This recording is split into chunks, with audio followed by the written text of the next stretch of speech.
আসসালামু আলাইকুম। আমি শারমিন আক্তার। শারমিন ফাতিহা চ্যানেলে আপনাদেরকে আবারও জানাই স্বাগতম। কাছে কিংবা দূরে যে যেখানে আছেন, আশা করি সবাই ভালো আছেন। আমরাও আল্লাহর রহমতে ভালো আছি। এটা হচ্ছে গতকালকের ভিডিও।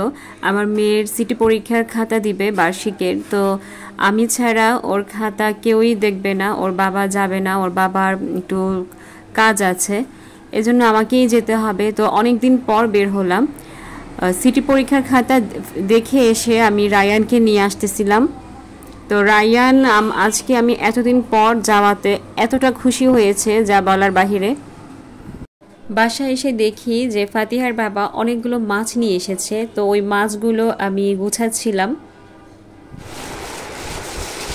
এই মাছের নাম কি, নাম জানো?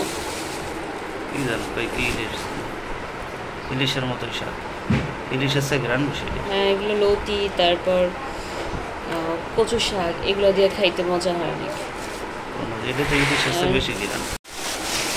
ইলিশ মাছ, আমাদের ইলিশ মাছ কত করে নিছে? ইলিশ মাছ মোটামুটি খারাপ না সাইজগুলা। ইলিশ মাছ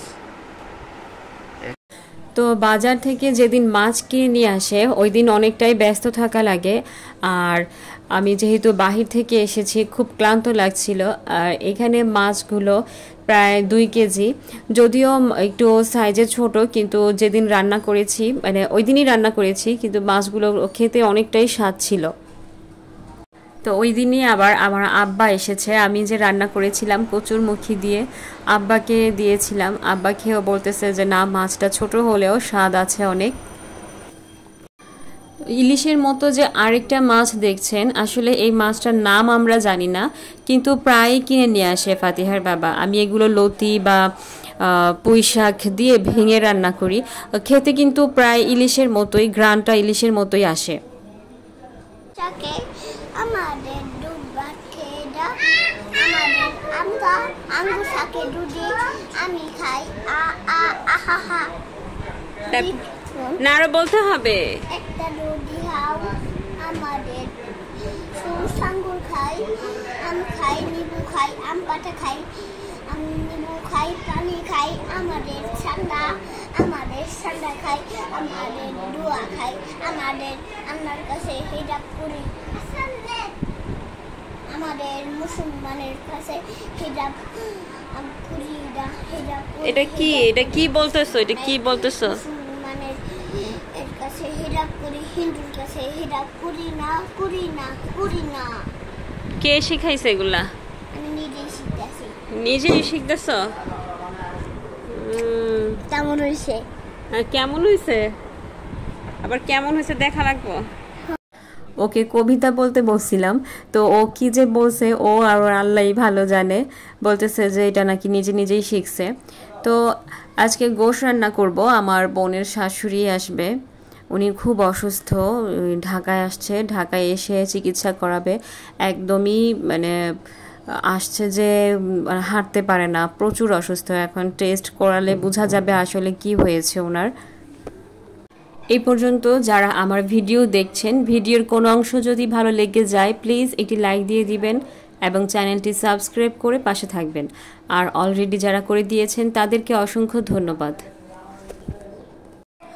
তো আমার ছোট বোনের শাশুড়ির জন্য যেহেতু রান্না, কিন্তু উনি একদমই মুখেই নেয়নি, ওনার মানে নাকি বমি আসে। ওর শ্বশুর অবশ্যই খেয়েছে। আমরা সবাই বারবার জিজ্ঞেস করছিলাম যে আসলে আপনি কি খাবেন, আপনি কি খেতে পারেন ওইটাই বলেন, আমরা তাই বানিয়ে দিয়েছি। স্যুপ খাবে নাকি বা ডিম কি পোচ করে দিব নাকি, কিন্তু উনি কোনো কিছুতেই রাজি হয়নি। বলতেছে আমার অনেক খারাপ লাগতেছে, আমি জাস্ট ঘুমাবো। তো ঘুমাইছে। আর আসলে মানুষ অসুস্থ থাকলে কোনো কিছুরই রুচি থাকে না, এটা আমরা যতই সাদাসাদি করি খাওয়া যায় না। তবে আমি কিন্তু যথেষ্ট মনোযোগ দিয়ে রান্না করেছি, কেননা মেহমান আসলে যদি রান্নাটা মজা না হয় তাহলে হয়তোবা মনে মনে বলবে যে রান্না কেমন করে, হয়তোবা রান্না পারে না। তো ওইভাবেই খুব মনোযোগ দিয়ে রান্না করেছিলাম। ওর শ্বশুর খেয়ে বলতেছিল যে রান্নাটা অনেক মজা হয়েছে।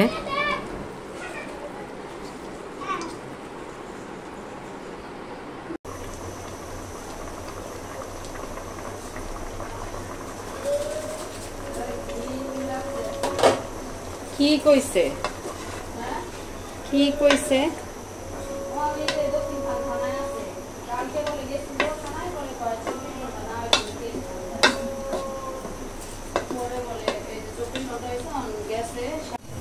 আমি যখনই গোশ রান্না করি আমি চেষ্টা করি রসুন দিতে। আমার কাছে রসুনটা অনেক ভালো লাগে খেতে। তো আজকে আমি 3টা রসুন দিয়েছি। আমাদের বাসায় যদি গোশ রান্নার মধ্যে রসুন দেওয়া হয় ওই রসুনটা নিয়ে কাড়াকাড়ি হয় গোশের চেয়ে। তো আজকে এই পর্যন্তই। পরবর্তী ভিডিও দেখার অপেক্ষায় থাকবেন। আল্লাহ হাফেজ। আসসালামু আলাইকুম।